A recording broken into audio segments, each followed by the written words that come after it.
Hey, what's up? My name is Royce Lovett, and you're watching Hip Hop Culture TV. So tell us a little bit about your background, Royce. Background: born and raised in Tallahassee. I am black.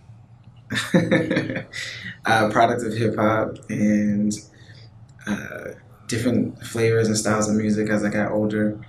Uh, I'm a believer in Christ.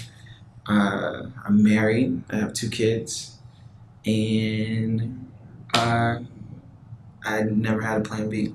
So I guess that's kind of, in a nutshell, my background, I guess. Oh, I play guitar, sing, write songs, so I know that jazz too. Yeah, Staying true to your goals, huh? So you never had a plan B? yeah, never had a plan B. That's what's up, man. So what was your first experience with hip hop? First experience with hip hop. I would have to say that my first experience with hip hop would have to come from my brother, listening to NWA, Ice Cube, like all the time in the crib. Uh, my household that I grew up in was a very like not strict, but a very like guard your children household. Like my parents were fantastic. So when I was coming up, I couldn't watch certain things, couldn't listen to certain things. So hip hop in my house, when you listen to it, it was kind of the thing you did like on the low, like because there was no like Christian hip hop like when I was first listening to hip hop. I guess you would say that.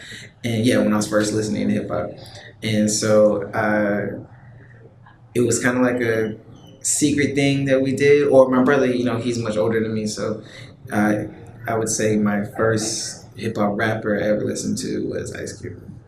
Ice Cube. Yeah. I like Ice Cube. Today was a good day. Just like Yes, Ice Cube. today. So what motivates you to make hip hop music? Let me ask that again. What motivates you to make the type of music that you do? Um, Life. Just I get inspiration and motivation from my friends, from stories, from movies. I love watching movies to kind of escape, stresses of life. From being a father, from being a son, being a husband, and also being a product of a impoverished section of culture, I guess you would say. Uh, Grew up like in the sticks, and also grew up. Well, now when I first moved out, I moved into the hood, only place I could really afford. So being able to see both spectrums of a life that was the first thing you thought about was making money before you thought about purpose. So and not just that too. I'm not trying to say it in a negative way, but coming from a background of very hard working, grinded out, So I believe I kind of sort of got off track with that question because I was just kind of just thinking about life and where I kind of came from with hip hop and how it's influenced me. But I hope I answered it as best I could. Yeah, you definitely answered it. The motivation should be life, and you talked a Yeah. little bit about that, so that definitely makes a lot of sense. So you signed to Motown Universal?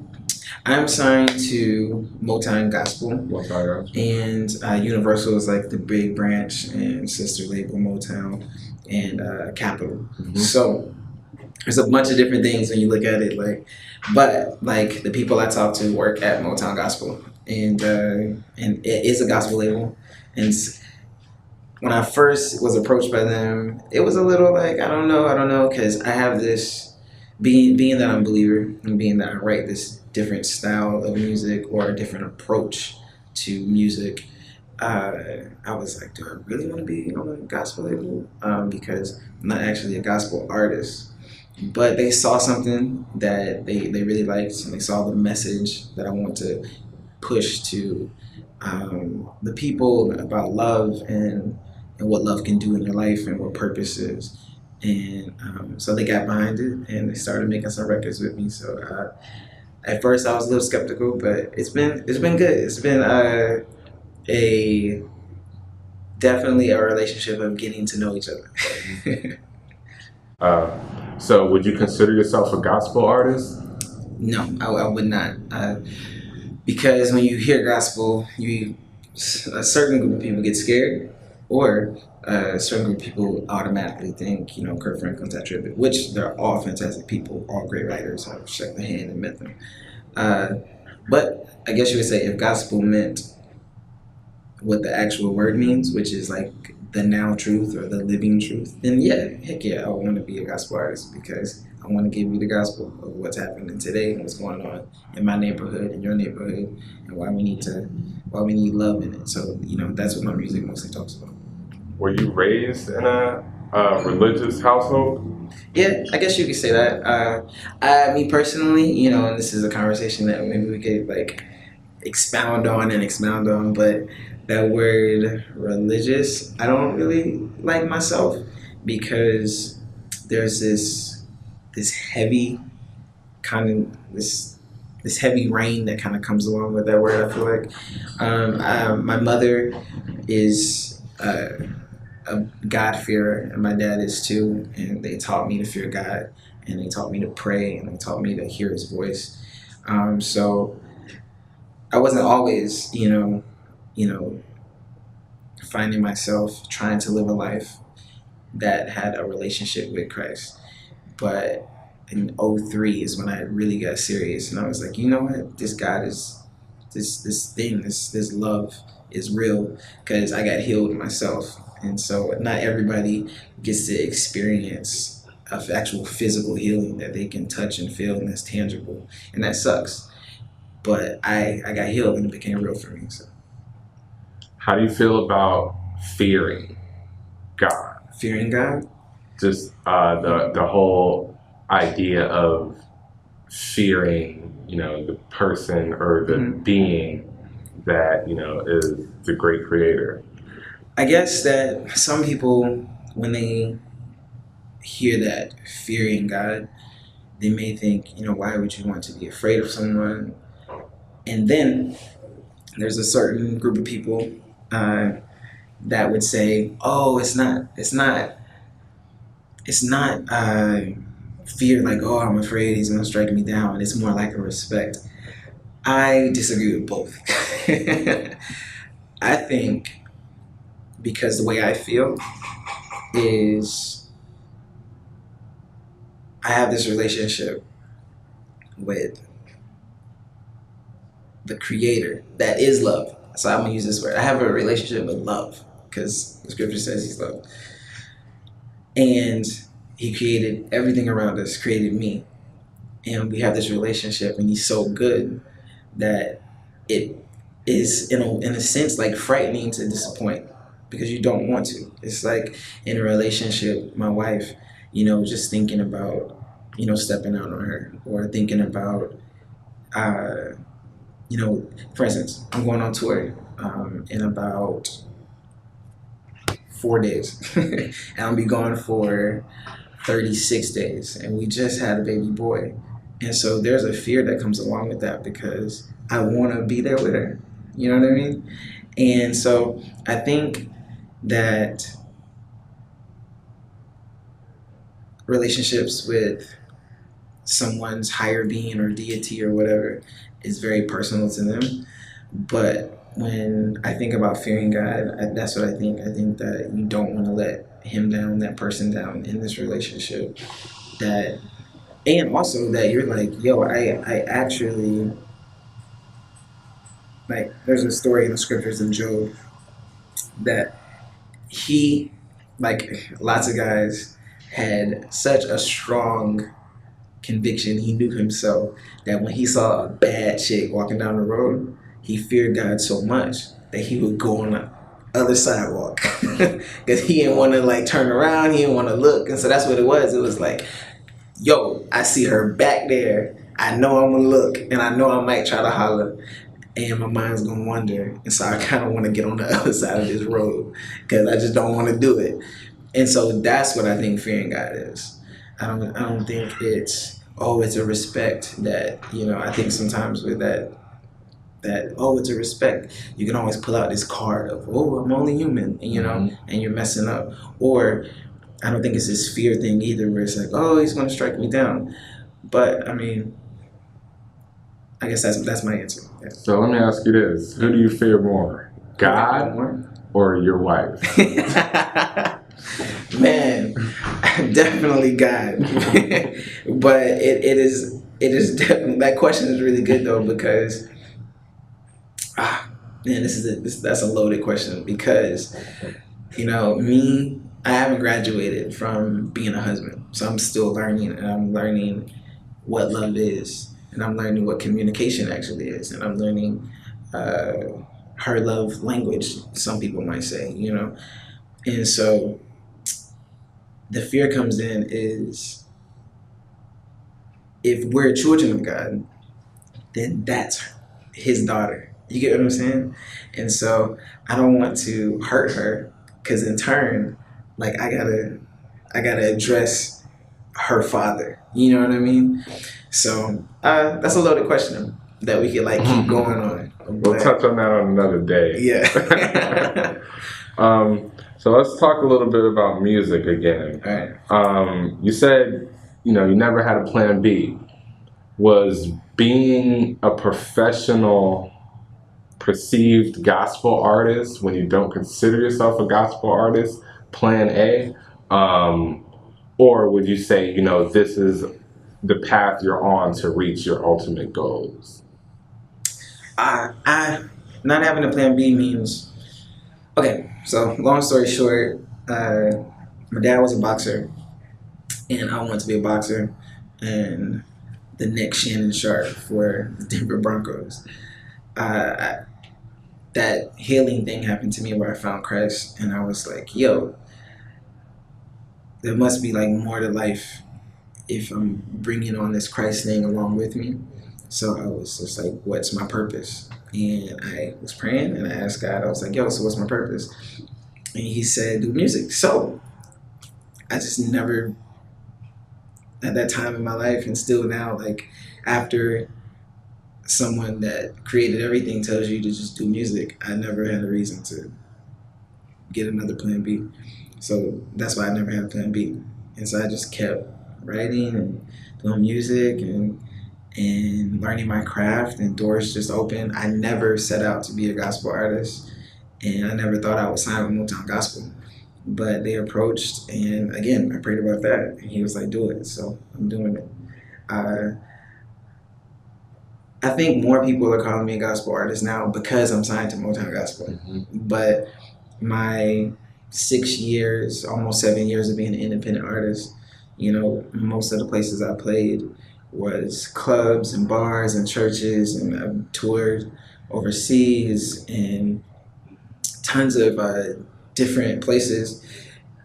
Churches, more the risque churches, that were like, yo, we want some life music, some real music. No shade or no disrespect to anybody else, mm-hmm. but we want some like different, would have me come. But now that I kind of have this like gospel stamp on my forehead or something, more churches are hitting me up, and they're like, yo, come through. And so sometimes right now, that's kind of the weirdest part for me, is actually playing these same songs that I played in clubs and bars, and like, that's the weirdest part is them asking me to come along now. And every day, I think about, because I have this stamp on me, I hope it's not scaring or deterring the folks that I was playing with before, because the thing that I like about my music the most at my shows is you can look around the room, you see different colors, you see different backgrounds, you see different religions, you see different economic statuses, and I think that's exactly what we need right now. I think we need the hip-hop heads to hang out with the hipsters, and the hipsters to hang out with the singer-songwriters, and the singer-songwriters to hang out with the D-boys and the B-boys, and that's, when I look around the room, that's why I love the music that I do. Tell me about your experiences when signing with Motown Gospel. How did that come about? So that is just one of those right place, right time stories. I think I came off tour, was in Paris for 4 weeks.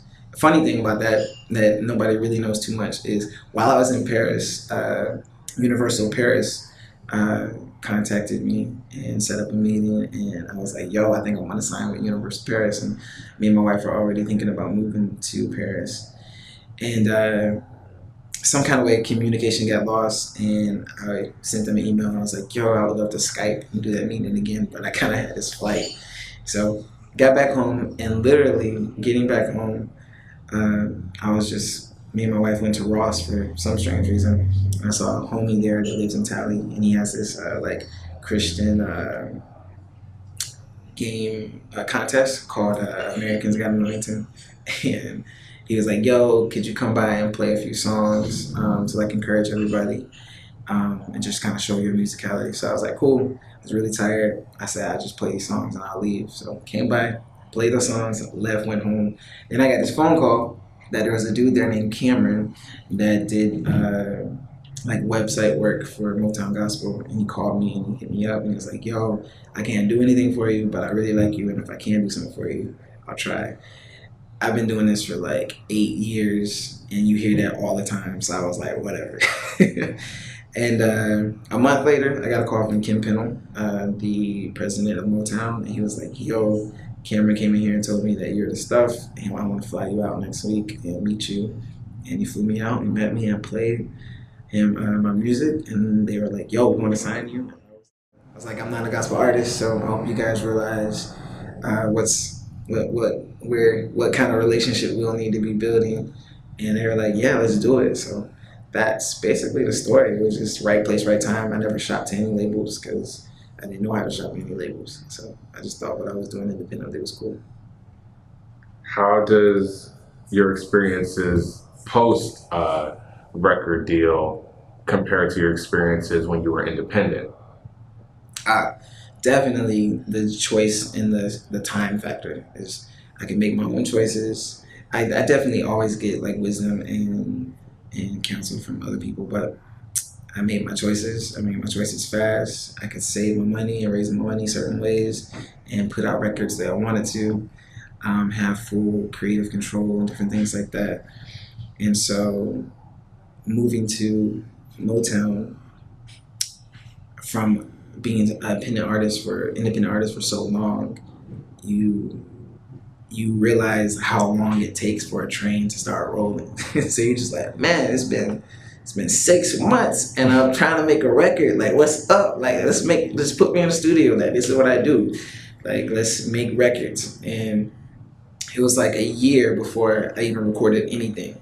And then you started thinking about those horror stories and things. But the thing that, like I said earlier, I think when you're a purpose-filled person and you know who you are, I was like, well, I prayed about it and God said do it, so it can't be the wrong choice. He hasn't led me wrong yet. So I just waited. So after a year of waiting and talking and hitting heads and arguing, some really cool stuff opened up. I met some cool people in the industry that really championed for me and got the ball rolling.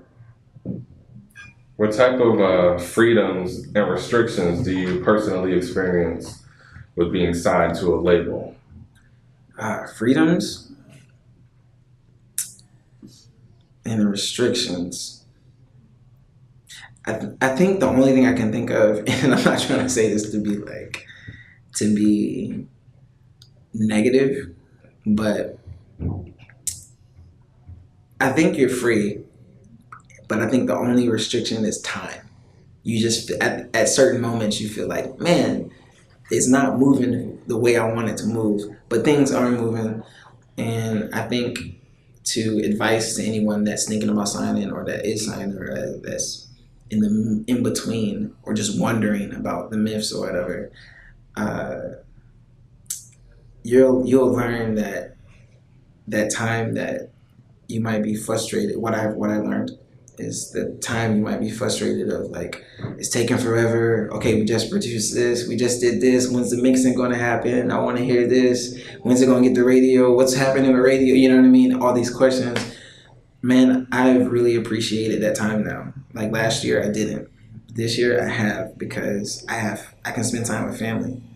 I can spend time with stuff that's actually valuable, being a dad, being a father, a son, you know what I mean? I can spend time doing those things because like I said, when you hit the road or when you're recording.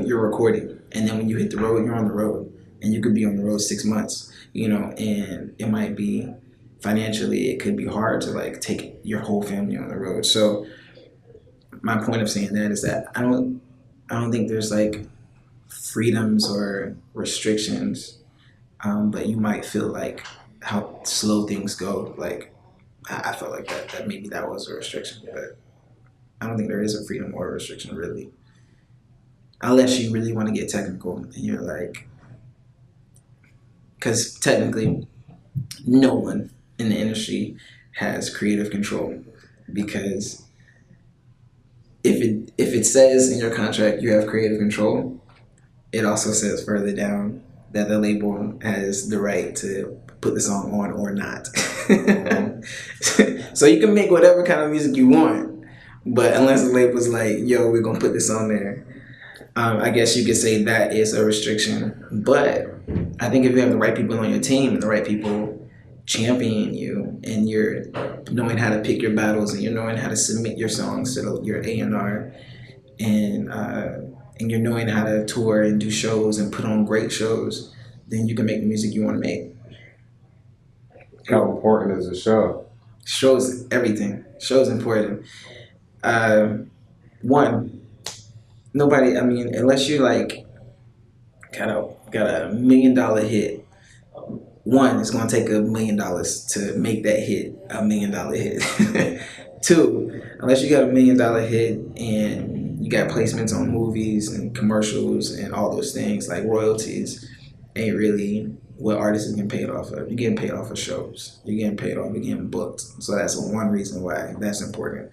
Two, if your show is not good, you're not gonna get booked that much. Three, if your show is not good, then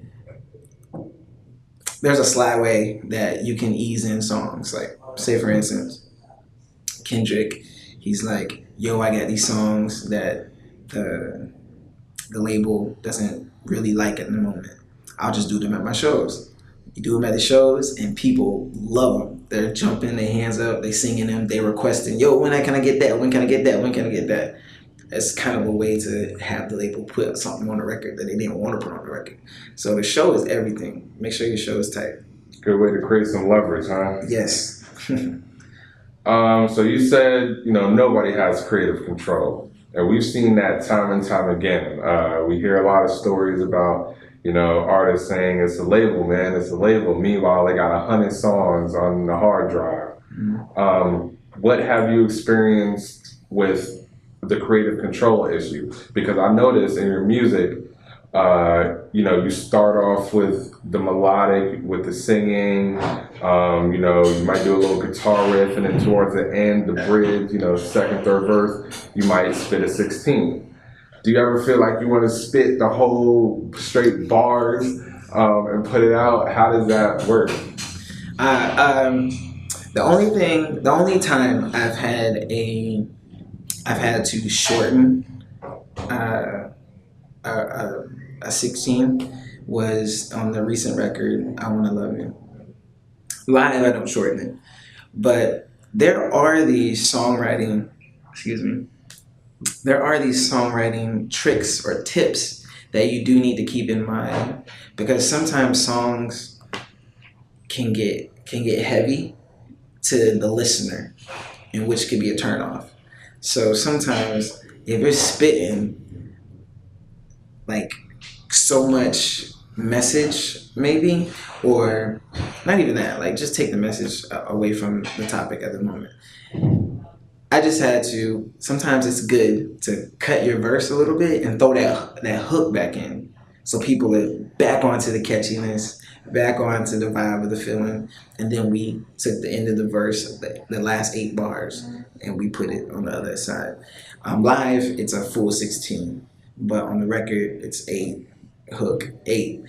Sometimes that's really good to do for radio if you're trying to get to radio. People say all the time, don't make music for radio, and that is so true. And then other people say you need radio. Labels really need radio, and so they might have you do certain things or ask you to do certain things to catch radio's attention. But speaking to anybody that's listening and needs some advice on anything, I would never write a song only thinking of radio, because you're not being true to yourself and you're not being innovative. Be innovative. Like, radio's changing, things are changing, people are changing. But as far as the music, I usually compose. If I, this last record did a lot of composing, and Nate Butler is the producer I worked with on both EPs, and we just kind of get in the room and he produces the track and the record and puts it together. And sometimes, being from my angle, being a newer artist onto a label, sometimes it's really good to have a more experienced producer in the room with you while your record execs and your A&Rs in there watching you guys work together, because it's all a relationship. If you want someone, your record label, to give you more creative control and feel more comfortable with you doing whatever you want to do in the studio. So sometimes, that's what I mean by champion. Sometimes it's really good to have someone that the label respects in the studio, and you say, yo, it'd be a good idea to do this, and then they could be like, yo, that's dope. You get what I mean? Yeah. Because sometimes your idea, it could be scary to the person that's putting up the money. You know what I mean? They might need someone that's been there, done that, to say, yo, this is dope and it's innovative and you should do it.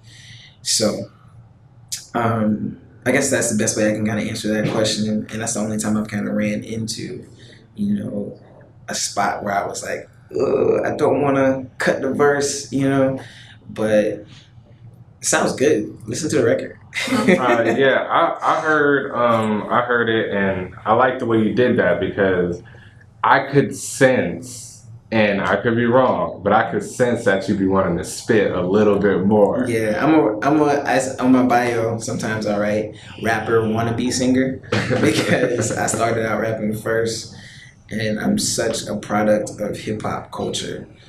There's just such a realness about, regardless if it's positive or negative, there's just such a realness and emotion inside rap, inside hip hop.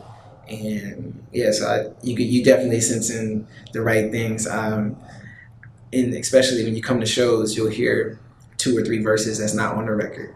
The song might be on the record. The song might be 3 minutes long, but when you come to the show, you'll hear 2 extra verses at the end of it. And so I love writing and just painting this picture. But anyway, that's just more stuff I'm just talking.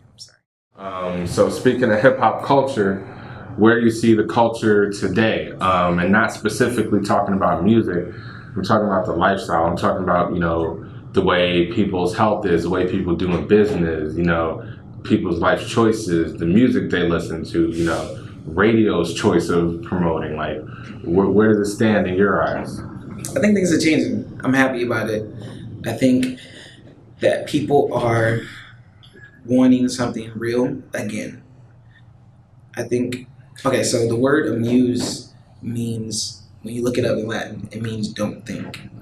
And I think people are tired of being amused, because more and more we're seeing things that have been happening around us that we were ignorant to. And by that I'm saying, okay, let's look at food, right? Maybe 5 years ago, nobody cared about what they was eating. Like, the majority of people that cared about what they were eating were the people that could afford to care about what they're eating. But 2 years into that 5, people are asking questions like, what's going on with McDonald's? Like, what's actually inside my burger? You know what I mean? You see, I'm sure everyone that's watching this has seen the commercials and seen the questions and heard about the letters being written to the organizations, and more hearing about what's organic and pesticides and GMO and genetically modified. I think that same thing is happening everywhere. People are getting more concerned about, what am I putting in my body, and what am I putting in? What am I letting my eyes see? What am I letting my mind see? What am I allowing to affect my heart and my family? I think more and more I'm seeing it every day, and I think the reason why is because sometimes it takes something to die for just new life to come out. I remember everybody was just like, yo, hip hop's dead, hip hop's dead, hip hop's dead. maybe it did die, but every time something dies, something new comes, and or maybe it didn't. Like whatever argument you want to fight for, it died or it didn't die, and we're all fighting to revive the culture of graph and dancing and the art of spinning and scratching. I think hip hop is probably the best way I think it was defined was by KRS-One. He said that hip hop isn't the rappers, it's not dancers, it's not any of those things. Hip hop is emotion. Hip hop is rebel. Hip hop is give me truth. Hip hop is I'm gonna fight back against odds. And that hasn't died or left. And you see it in motivational speaking, not just rapping. You see it in a man saying, you know what, maybe my dad and my brothers and my uncles sold drugs, but I'm not, And then again, when you look into the history of selling drugs and different things like that, and how, gosh, man, I could just go on and on about like my views on different decisions men made and how they saw it made them a man because you want to take care of your family. You know what I mean? I'm not trying to justify anything. I just want to paint a picture to take down prejudice because I think sometimes people watch movies and watch news and they just have all this prejudice that they just don't know because they haven't talked to the person. I think that the state of hip hop is growing, and I think it's no longer and please, people don't crucify me when I say this, but I think hip hop is no longer black and white music. I think hip hop has embraced and incorporated guitars and white folks and Indians and Mexicans and Latinos and Spanish. Like it's incorporated the world. Like the world breathes hip hop. Like I was telling someone, and I'll end the question with this. I know I'm talking a lot, but I was telling someone about a month ago. I was telling them that the radio's changing.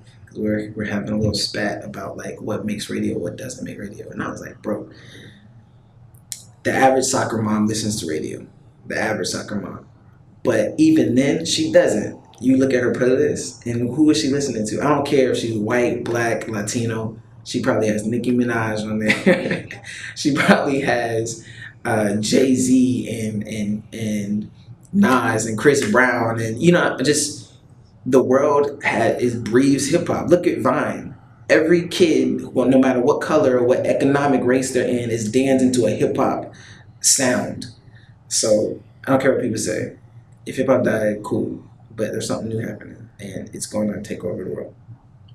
Well, 2 points, and I thought you were going to say this. KRS-One also said hip hop was a civilization. Yeah. Now, civilization is a big, a heavy weight, Yeah. and I'm still, playing with that idea. Yeah. But I could see that. And second point, I know a lot of people are gonna crucify you for what you said, but I also know a lot of people won't. So it's really interesting that you have that opinion because some people would say, hip hop is black culture appropriated, by the world around it. So I'm gonna ask you this. There's certain areas of business and entertainment that, people who are culturally identifiable to that run. Does it bother you in any way that hip hop was founded on black music or black culture, and it's not run or controlled? Because even Russell Simmons said nobody black is pushing buttons in hip hop. So what is your opinion on that? That's definitely frustrating. Hip hop is black music. Black music is blues, jazz, and rock, and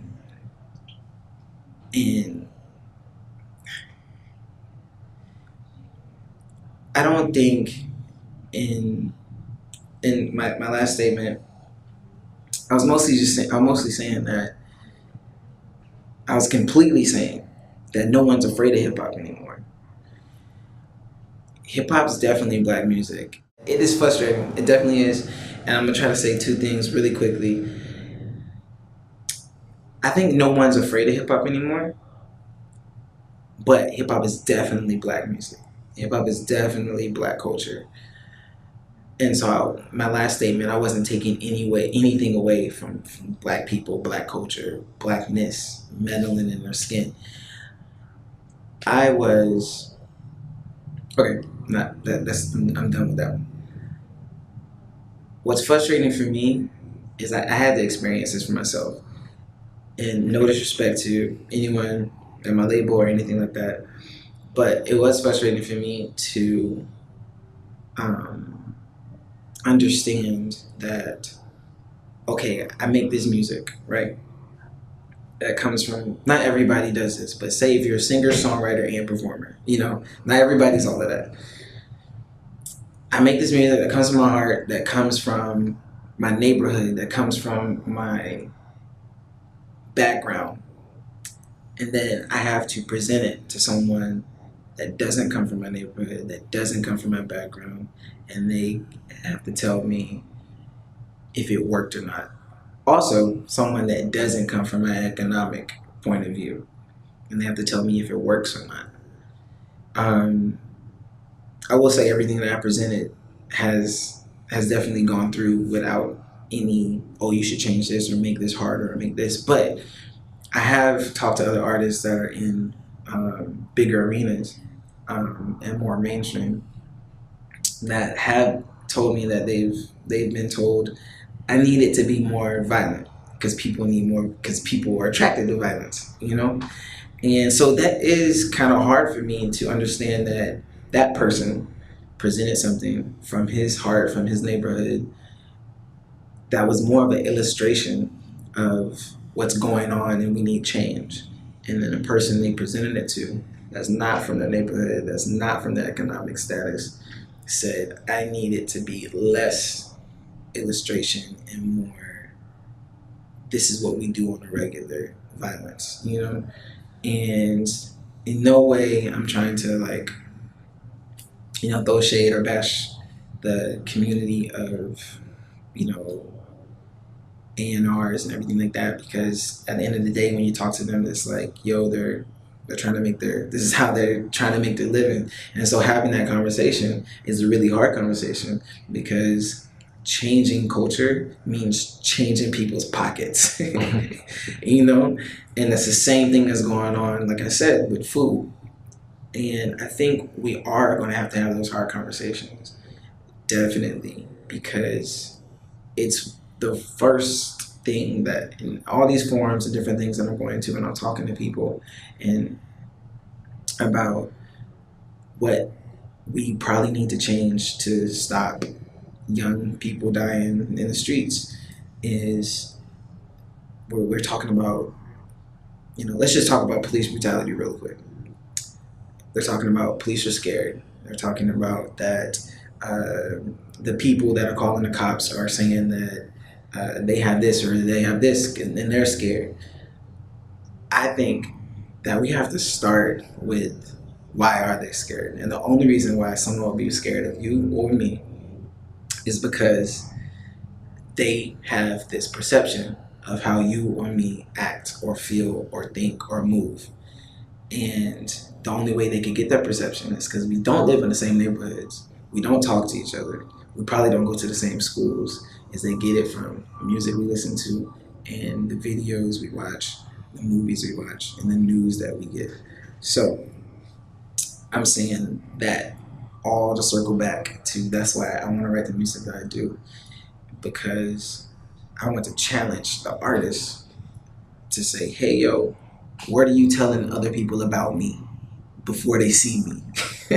Because, and hey, yo, record execs, producers, writers, directors, newscasters, what are you telling other people about my son before they see my son?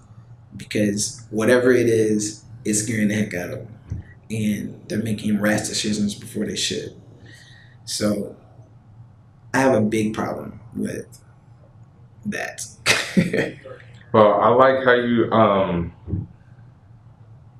how you related it to, what's going on with the image perpetuated. And I think that circles back to what I was saying about no black people in hip hop pushing buttons. Because if it were the case, if I was pushing buttons, you'd be on every Best Buy front door because you got a positive image, positive outlook.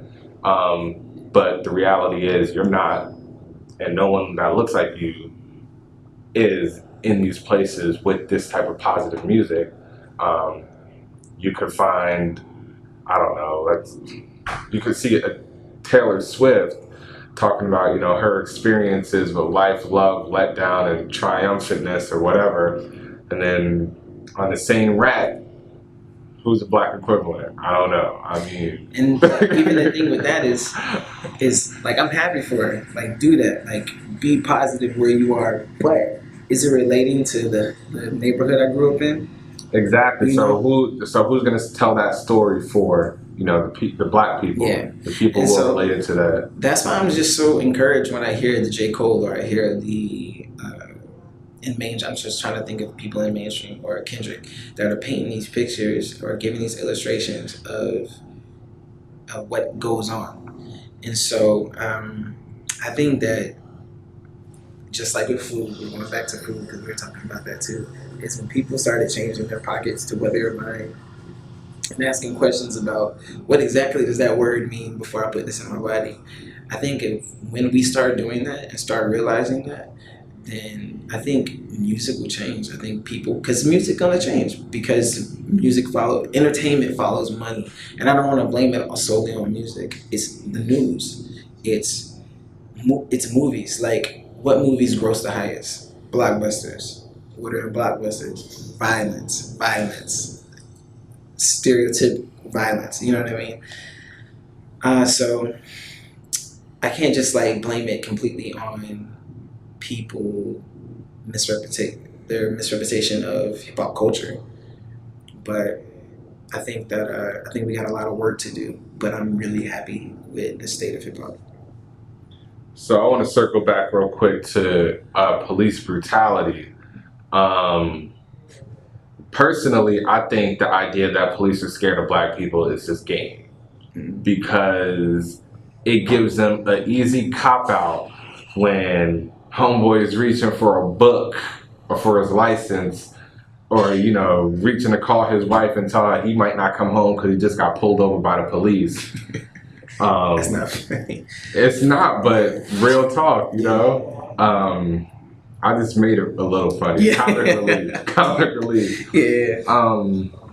But I think it's game because anytime a cop shoots somebody, black or white, that's unjustly shot, they say, "Oh, he was reaching for something. Oh, I was scared for my life."